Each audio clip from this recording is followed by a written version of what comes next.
শেখ হাসিনার পদত্যাগপত্র জাতিসংঘে জমা না দিলে সেনাবাহিনীর উপর নিষেধাজ্ঞা। পরিস্থিতি উত্তপ্ত, ডক্টর ইউনূস ছুটে গেলেন সেনাবাহিনীর কাছে এবং সেখানে সেনা দপ্তরে সেনাপ্রধানের সঙ্গে আলোচনা করেছে। ডক্টর মোহাম্মদ ইউনূসের জন্য খুবই দুঃসংবাদ। আমরা যদি দেখি তার জন্য কি ধরনের হুমকি অপেক্ষা করছে। এই চট করে কথা দিয়া একটা কাজ কিন্তু শেখ হাসিনা সাইরা ফেলছেন চট করে। তিনি ঢুকে গেছেন চট করে। কোথায় ঢুকছেন? বাংলাদেশে। এখন এই যে আসিফ নজরুল বাংলাদেশ থেকে তামা করে ফেলছে, এখন সে পালিয়ে যাচ্ছে। আপনাদের কি অভিমত? তাকে কি পালিয়ে যেতে দেওয়া উচিত? তাকে আটকাবেন কিভাবে? প্রিয় দর্শক, গণধুলাই দিয়ে গতকাল গুলশান থানায় রাতের বেলা দিয়েছেন জনগণ গণধুলাই দিয়েছেন। আমি বলবো তাদেরকে বেশি মারবেন না, কারণ তারা এতিম, তাদের মা পালিয়ে গিয়েছে দেশ থেকে অন্য দেশে। সাবেক মন্ত্রী আসাদুজ্জামানকে গ্রেপ্তার করেছে গোয়েন্দা পুলিশ। মিরপুর থানায় দায়ের করা মামলায় রাতে রাজধানীর বেইলি রোড থেকে গ্রেপ্তার করা হয়। সাবেক মন্ত্রী আসাদুজ্জামানকে গ্রেপ্তার করেছে ডিবি পুলিশ। রোববার রাত 11টার দিকে রাজধানীর বেইলি রোডের নওরতন কলোনি থেকে তাকে গ্রেপ্তার করা হয়েছে। আওয়ামী লীগকে ছাড়াই হয়তো ভোট হবে। কমিশন প্রধান, আওয়ামী লীগকে নিয়ে ভোটের কোনো সুযোগ আছে? আওয়ামী লীগকে তো নিষিদ্ধের দাবি আসছে। আওয়ামী লীগের নিবন্ধন সম্ভবত বাতিল করা হতে পারে। আমি নিশ্চিত করে বলছি না নিবন্ধন বাতিল হতে পারে, আমি সেই আশঙ্কার কথাতেই জানাচ্ছি। তার কারণ এমন একটি গন্ধ আমরা খুঁজে পাচ্ছি। তার মানে আগামী যে নির্বাচনটা হতে যাচ্ছে এই অন্তর্বর্তীকালীন সরকারের অধীনে যদি সেই নির্বাচনে আওয়ামী লীগ না আসে, তাহলে বদিউল আলম মজুমদারের মতে সেই নির্বাচন বৈধতা পাবে। সম্মানিত দর্শক, আসসালামু আলাইকুম। নতুন একটা নিউজ ভিডিওতে আপনাদের জানাচ্ছি স্বাগতম। এইমাত্র পাওয়া তাজা এবং গরম খবর। প্রিয় দর্শক বন্ধুরা, আজকের এই ভিডিওতে আপনারা দেখতে চলেছেন সামনে ভয়াবহ খারাপ দিন আসতে চলেছে ডক্টর ইউনূসের। 7 দিনের ভিতরে পদত্যাগের আহ্বান জানিয়েছে আমেরিকা এবং যুক্তরাষ্ট্র। আজকের এই ভিডিওতে আপনারা চাঞ্চল্যকর কিছু তথ্য জানতে পারবেন, যে তথ্যগুলো আগে আপনারা দেখেননি। প্রিয় দর্শক বন্ধুরা, সেই সাথে আজকের এই ভিডিওতে আপনারা দেখতে চলেছেন বাংলাদেশে আসতে চলেছে আমেরিকা এবং যুক্তরাষ্ট্রের সাবেক প্রধানমন্ত্রী এবং রিসেন্টলি প্রধানমন্ত্রী, সেই সাথে মন্ত্রীরা এসেই কিন্তু বিএমপিদেরকে সুখবর জানিয়েছে, এমন তথ্য জানিয়েছে গণমাধ্যম। আজকের এই ভিডিওতে সম্পূর্ণ বিস্তারিতের মাধ্যমে সব কিছু দেখতে পারবেন। আশা করি ভিডিওটি স্কিপ না করে সম্পূর্ণ দেখে যাবেন। বেশি কথা না বলে আপনাদের বিস্তারিত ভিডিওতে নিয়ে যাবো। বিস্তারিত ভিডিওটি দেখার আগে একটা রিকোয়েস্ট, যারা এখন এই চ্যানেলটি সাবস্ক্রাইব করে রাখেন, এই চ্যানেলটি সাবস্ক্রাইব করে দিয়ে পাশে থাকা বেল আইকনটি বাজিয়ে রাখুন। ইতিমধ্যে যারা সাবস্ক্রাইব করে দিয়েছেন সকলকে জানাচ্ছি অসংখ্য ধন্যবাদ। প্রিয় দর্শক বন্ধুরা, চলুন তাহলে এই ভিডিওতে কি লাইক দিয়ে বিস্তারিত ভিডিওগুলো মোবাইলের স্ক্রিন থেকে একের পর এক ধারাবাহিকভাবে দেখে আসি। হাসিনার পদত্যাগপত্র জাতিসংঘে জমা না দিলে সেনাবাহিনীর উপর নিষেধাজ্ঞা। এই যে কথাটা বলেছে, এখানে দেখা যাচ্ছে যে ব্যারিস্টার জহিরুল ইসলাম তার জাতিসংঘের বরাত দিয়ে সে এই খবরটি ছাড়িয়েছে যে আগামী 7 দিনের মধ্যে শেখ হাসিনার পদত্যাগপত্র জাতিসংঘের সদর দপ্তরে জমা করতে বলা হয়েছে। এটি দিতে না পারলে সেনাবাহিনীর উপর নিষেধাজ্ঞা আরোপ করবে জাতিসংঘ। খবরটা হচ্ছে এরকম, ছাত্র জনতার আন্দোলনের মুখে গত 5ই আগস্ট পতন ঘটে শেখ হাসিনা সরকারের। দেশ ছেড়ে তাকে ভারতে চলে যেতে হয়েছে। তার দাবি সংবিধান অনুযায়ী তিনি এখনো বৈধ প্রধানমন্ত্রী। এই কনফিউশনটা আসলে তৈরি করেছে শেখ হাসিনা নিজে। সামাজিক যোগাযোগ মাধ্যমে ভাইরাল হওয়া একটি ফোনালাপে এমন দাবি করেছেন তিনি। তার দাবি, দেশ ছাড়ার আগে তিনি পদত্যাগ করতে চেয়েছিলেন, কিন্তু নিরাপত্তার কারণে গণভবন থেকে বঙ্গভবনে গিয়ে রাষ্ট্রপতির কাছে পদত্যাগপত্র জমা দিতে পারেননি। তার এমন দাবির পরিপ্রেক্ষিতে ফেসবুকে কাতার ভিত্তিক সম্প্রচার মাধ্যম আল জাজিরার বরাত দিয়ে বেশ কিছু দাবি ছড়িয়ে পড়েছে। দাবি করা হচ্ছে আগামী 7 দিনের মধ্যে শেখ হাসিনার পদত্যাগপত্র জাতিসংঘ সদর দপ্তরে জমা দিতে না পারলে বাংলাদেশ সেনাবাহিনীর উপর নিষেধাজ্ঞা আরোপ করবে জাতিসংঘ। গতকাল শুক্রবার দিবাগত রাত থেকে ভাইরাল হওয়া বিভিন্ন পোস্টে সব দাবি করা হয়। তার মানে হচ্ছে, বোঝানো হচ্ছে যে শেখ হাসিনা যেহেতু বৈধ প্রধানমন্ত্রী, সে কোথায় পদত্যাগ করছে? যদি পদত্যাগ না করে তাহলে যে সরকার আছে সেটা তো অবৈধ, সুতরাং জাতিসংঘ এটা মানবে না। তাই বলা হচ্ছে যে 7 দিনের মধ্যে পদত্যাগপত্রটা জাতিসংঘের কাছে প্লেস করতে হবে। যদি না করা হয় তাহলে তারা সেনাবাহিনীর উপর নিষেধাজ্ঞা আরোপ করবে। পোস্টগুলোতে দাবি করা হয় রাশিয়া, সংযুক্ত আরব আমিরাতের রিট এবং ভারত, চীন সহ বিভিন্ন রাষ্ট্রের সমর্থনের ফলে এই সিদ্ধান্ত নেওয়া হয়েছে। একই পোস্টে আরো দাবি করা হয় শেখ হাসিনার পদত্যাগপত্র দেখাতে না পারলে জাতিসংঘ থেকে শর্ত আরোপের পাশাপাশি অন্তর্বর্তীকালীন সরকারকে বাতিল বলে গণ্য করা হবে। তখন সেনাপ্রধান ক্ষমতা গ্রহণ করে শেখ হাসিনাকে দেশে ফেরত এনে সাংবিধানিক নিয়মে ক্ষমতা বুঝিয়ে দেবে। তো তারপরও সেনা সদর আজকে প্রধান উপদেষ্টা গেছেন। সেই সময় আবার সেখানে উপস্থিত ছিলেন তহিদ হোসেন, স্বরাষ্ট্র উপদেষ্টা লেফটেন্যান্ট জেনারেল মোহাম্মদ জাহাঙ্গীর আলম চৌধুরী, প্রধান উপদেষ্টা প্রতিরক্ষা ও জাতীয় সংহতি উন্নয়ন বিষয়ক বিশেষ সহকারী লেফটেন্যান্ট জেনারেল আব্দুল হাফিজ, মন্ত্রী পরিষদ সচিব মাহবুব হোসেন সহ অন্যরা ছিল। যাই হোক, মেয়ে তো গেছেন, এটা ফর্মাল, যে এতদিন আছেন তার একটা গুরুত্বপূর্ণ ডিপার্টমেন্ট, সেখানে গেছেন। সেনা বাহিনী বা সশস্ত্র বাহিনীর পক্ষ থেকে তাকে ব্রিফ করা হয়েছে নানা বিষয় নিয়ে। এইগুলিকে এখন একত্রিত করা হবে। আমি আপনাদেরকে দুটো পুরনো নিউজের শিরোনাম দেখাচ্ছি, দুটো নয় 4টা দেখাই। 4টা পুরনো নিউজের শিরোনাম দেখাচ্ছি। একটা নিউজে দৈনিক বণিক বার্তায় এই নিউজটা ছাপা হয়েছিল 2023 সালের 19শে ডিসেম্বর, 24শে জানুয়ারিতে যে নির্বাচনটা হয়েছিল তাই নির্বাচনের কিছুদিন আগে। সেখানে তৎকালীন প্রধানমন্ত্রীর উপদেষ্টা সালমান এফ রহমান বলেছেন যে বিএনপিকে ছাড়াও নির্বাচন অংশগ্রহণমূলক হবে। তার এই বক্তব্য কেউ কি গ্রহণ করেছিল? সাধারণ মানুষ, সচেতন নাগরিক কেউ কি মনে করেছিল যে বিএনপিকে ছাড়া একটা নির্বাচন গ্রহণযোগ্য হবে? কিন্তু তারা বিএনপিকে ছাড়াই নির্বাচনটা করেছিল শেষ পর্যন্ত, এবং বলা বাহুল্য দেশে বিদেশে কোথাও এই নির্বাচনটা গ্রহণযোগ্য হয়নি। কেবল কাদের মধ্যে গ্রহণযোগ্য হয়েছিল? আওয়ামী লীগের মধ্যে এবং আওয়ামী লীগের কিছু অনুগত লোকের মধ্যে। আরেকটা জিনিস দেখাচ্ছি নিউজটা, সেটা হলো রাইজিং বিডিতে সেই 16 নভেম্বর 2013 সালের একটা নিউজ, একটু আগে নিউজ। সেখানে বলা হয়েছিল যে বিএনপি ছাড়া নির্বাচন গ্রহণযোগ্যতা পাবে না। সুজন মানে সুজনের পক্ষ থেকে বলা হয়েছিল যে বিএনপি ছাড়া কোনো নির্বাচন গ্রহণযোগ্যতা পাবে না। বিএনপি যখন প্রধান বিরোধী দল ছিল তাদের ছাড়া নির্বাচন গ্রহণযোগ্যতা পাবে না। গুড। আরেকটা নিউজ দেখে আপনার ডেইলি ইত্তেফাক, সেখানে বলা হয়েছিল যে বিএনপি না আসলেও নির্বাচন বৈধ হবে, বলেছেন শাহজাহান খান। উনি বলেছেন যদি বিএনপি নির্বাচনে নাও আসে তবু নির্বাচন বৈধ হবে, বিএনপি আসার দরকার নেই, তাও বৈধ হবে। আবার দেখেন আরেকটা নিউজ, এই গতকালকে 14 তারিখে একটা নিউজ, আজকে প্রত্যেক নিউজ প্রশ্ন আছে, সেটা হলো আওয়ামী লীগ ছাড়াও নির্বাচন গ্রহণযোগ্য হবে। কে বলেছেন? বদিউল আলম মজুমদার। মানে সরকারি দলের লোকজন বলছে যে প্রধান বিরোধী দল ছাড়া নির্বাচন বৈধতা পাবে, এবং এই বদিউল আলম মজুমদারের যে সংগঠন সুজন, তারা বলেছে যে না, প্রধান বিরোধী দল ছাড়া নির্বাচন বৈধতা পাবে না। এবার সেই সুজনের যিনি প্রধান, সেই বদিউল আলম মজুমদার এখন এসে বলছেন যে আওয়ামী লীগ না হলেও নির্বাচন বৈধতা পাবে। তার মানে আগামী যে নির্বাচনটা হতে যাচ্ছে এই অন্তর্বর্তীকালীন সরকারের অধীনে, যদি সেই নির্বাচনে আওয়ামী লীগ না আসে তাহলে বদিউল আলম মজুমদারের মতে সেই নির্বাচন বৈধতা পাবে। আমার এই জায়গাটাতে প্রশ্ন, আমি কিন্তু শাহজাহান খানের বক্তব্য নিয়ে বিচলিত নই, আমি সালমান এফ রহমানের বক্তব্য নিয়েও বিচলিত নই। এই জন্য নয় যে ওনারা তো স্বৈরাচারের দোষর ছিলেন, স্বৈরাচার কর্তৃক সুবিধাপ্রাপ্ত ব্যক্তি ছিলেন, কিন্তু আমি বিচলিত বদিউল আলম মজুমদারের বক্তব্য নিয়ে। কারণ এই বদিউল আলম মজুমদারের কিন্তু একটা বড় দায়িত্ব দেওয়া হয়েছে। সেটা দায়িত্বটা কি? এই অন্তর্বর্তীকালীন সরকার বদিউল আলম মজুমদারকে নির্বাচন সংস্কার কমিটির প্রধান বানিয়েছেন। মানে নির্বাচনী পদ্ধতি কি হতে পারে সেই বিষয়ে যে সংস্কার করা হবে, সেই সংস্কারের প্রধান বানিয়েছেন কাকে? এই বদিউল আলম মজুমদারকে। উনি একজন এই সংস্কারের একটা নীতিমালা অথবা একটা পদ্ধতি অথবা কিছু থিওরি, কিছু সিস্টেম উনি ক্রিয়েট করবেন, বানাবেন, আর কিছু লোককে নিয়ে। উনি প্রধানের গতি সবচেয়ে বেশি। সেই ব্যক্তি বলছেন একটা দল আওয়ামী লীগ যদি তারা আগামী নির্বাচনে নাও আসে তাহলেও এই নির্বাচন গ্রহণযোগ্য হবে। এখন আমার কথা, বদিউল আলম মজুমদার যে নির্বাচনী সংস্কার করবেন সেটা কি গ্রহণযোগ্য হবে? এই প্রশ্ন আমি করবো এই কারণে, সেটা কি আওয়ামী লীগের কাছে গ্রহণযোগ্য হবে? যদি আওয়ামী লীগের কাছে গ্রহণযোগ্য না হয় তাহলে আওয়ামী লীগকে দু একজন লোক করেন। দেখুন আমি সারা সময় বলেছি আওয়ামী লীগের শাসন আমলে আমি সবসময় একটা কথা বলে এসেছি যে গণতন্ত্র মানে এক দলের শাসন ব্যবস্থা নয়, গণতন্ত্র মানে একটা বৃহৎ জনগোষ্ঠীর সমর্থন পুষ্ট একটা দলকে বাতিল করে দেওয়া শাসন নয়। আওয়ামী লীগ কি করেছিল? জামাতকে অফিসিয়ালি নির্বাচন থেকে বাতিল করে দিয়েছিল।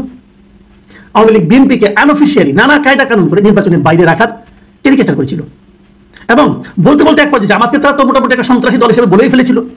প্রথমে নিবন্ধন বাতিল, পরে তার দলটাকে নিষিদ্ধ করে দিয়েছিল, শিবিরকে নিষিদ্ধ করে দিয়েছিল। যতদিন নিষিদ্ধ করেনি ততদিন তাদেরকে কোথাও বসতেই দিত না, ওদের অফিস খুলতে দিত না, জামাতকে এরকম দৌড়ের উপর রাখতো। তাতে জামাতের কোনো ক্ষতি হয়েছিল?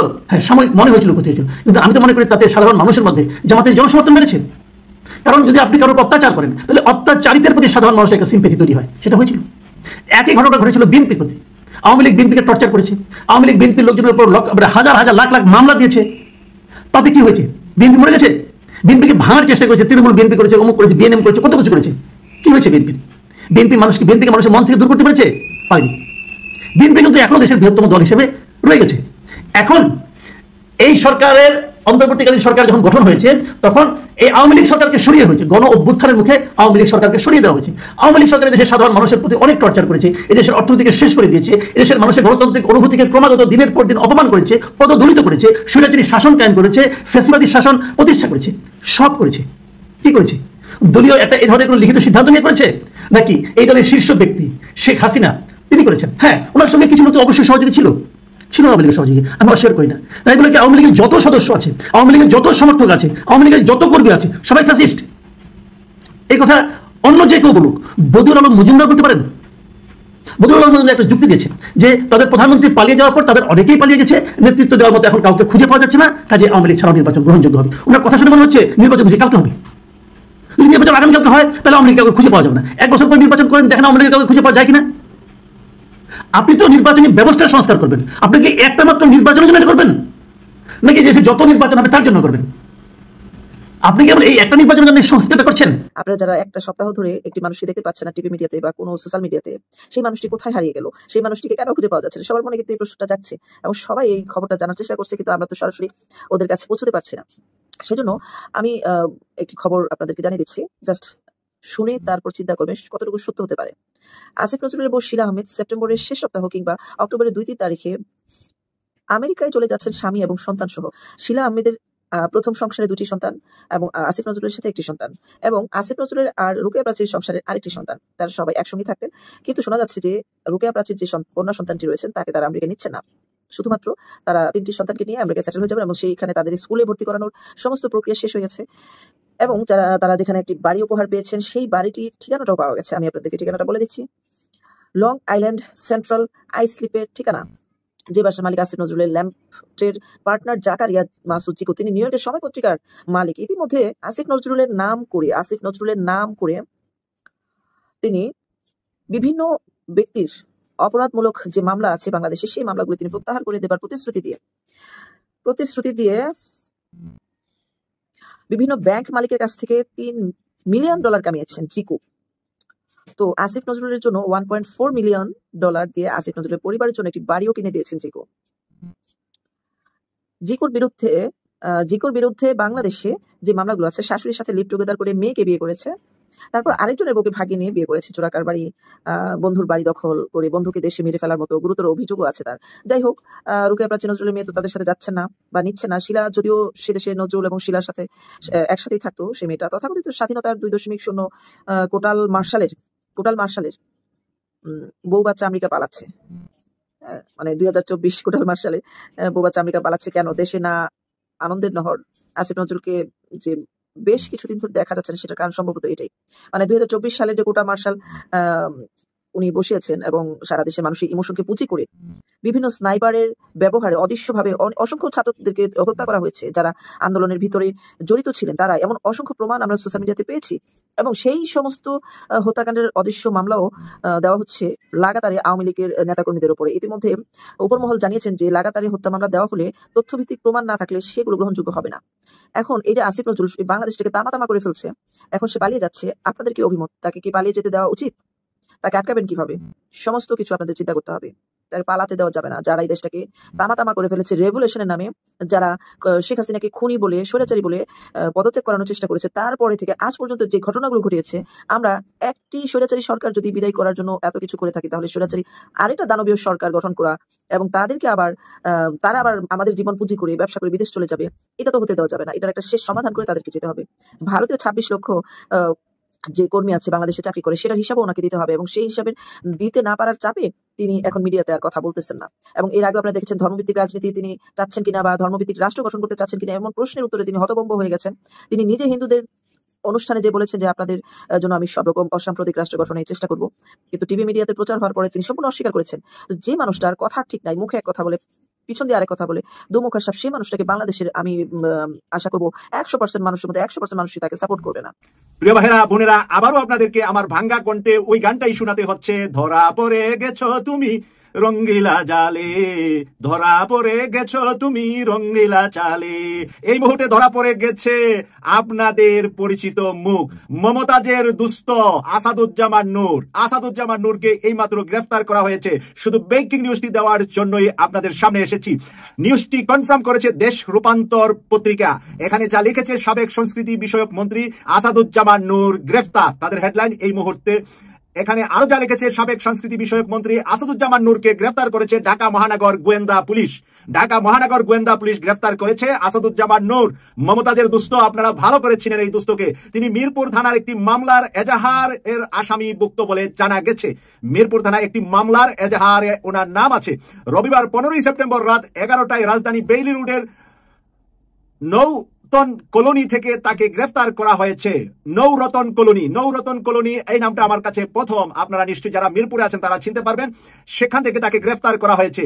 বিষয়টি দেশ রূপান্তরকে নিশ্চিত করেছেন অতিরিক্ত পুলিশ কমিশনার গোয়েন্দা রেজাউল করিম মল্লিকের কাছ থেকে ইতিমধ্যে আমরা বেশ কয়েকটা রাঘব বোয়ালের গ্রেফতারের নিউজ পেয়েছি। তিনি ঢাকা মহানগর গোয়েন্দা সংস্থার দায়িত্বে আছেন, গোয়েন্দা পুলিশ কমিশনার রেজাউল করিম। আমরা আশা করছি যে এই রাঘব বোয়ালদের ধরার যেই জাল বোনা হয়েছে বা জাল পাতা হয়েছে, আমরা ইলেকট্রনিক জাল পেতেছি। এবার বড় মাছ, ছোট মাছ, একেবারে পোনা মাছ, টাকি মাছ, লইটা মাছ যা আছে সব ধরবো ইনশাল্লাহ। মাঝে মাঝে ইলিশ ধরবো, রুই ধরবো, কাতল ধরবো। আমরা আজকের ভিতরে গতকাল আপনারা দেখছেন যে গণদুলাই দিয়ে বরিশাল 2 আসনের এমপি কে গুলশান থানায় সোপর্দ করেছে জনগণ। তাই আমরা গণদুলাইয়ের কথা বলছি না, আমরা চাইছে তাদেরকে আমরা গোয়েন্দা এবং বাংলাদেশ পুলিশ বাহিনী, সেনাবাহিনী, নৌবাহিনী সহ যৌথ বাহিনীর কাছে আমরা তুলে দেব এবং তাদেরকে নিয়ে জামাই আদর তারা করবে, যেমনটা তারা বিরোধী দলের উপরে দীর্ঘদিন করেছিল।